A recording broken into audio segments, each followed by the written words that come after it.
Nabii Isaya anazungumzia sio tena kondoo yule mwenye manyoya, ni kondoo mwingine ambaye wanatazamia kumpata mkombozi atakapokuja.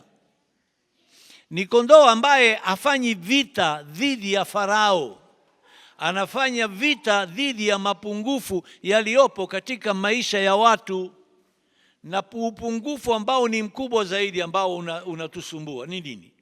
Ni dhambi.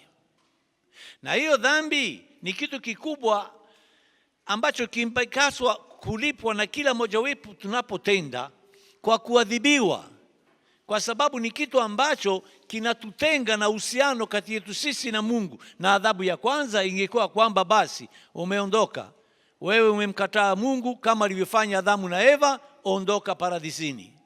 Lakini sasa jambo hilo halitokei tena, kwa sababu amekuja mwana kondoo huyu Masia atakayekuja, walikuwa namtazamia, ambaye hatakuwa kweli kondoo, atakuwa Masia ambaye atafanya hivyo kama alivyosema nabii Isaia anapoongea hapa. Ni miaka elfu na maelfu kabla ya kuja kwa Yesu, lakini ameshaona kwamba huyu mwana kondoo atakayekuja, ambaye si mnyama, atakuwa mkombozi, atatutoa katika utumwa mkubwa alionao binadamu, ambayo ni mapungufu yake, ambazo ni dhambi zake.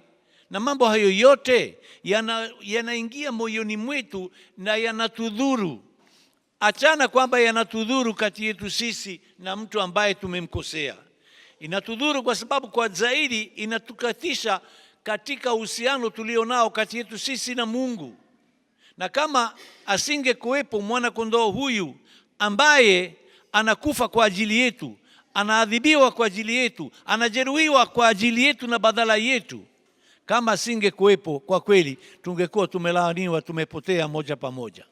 Lakini Yesu anakuja, na yeye hafanyi vita dhidi ya mtu yeyote.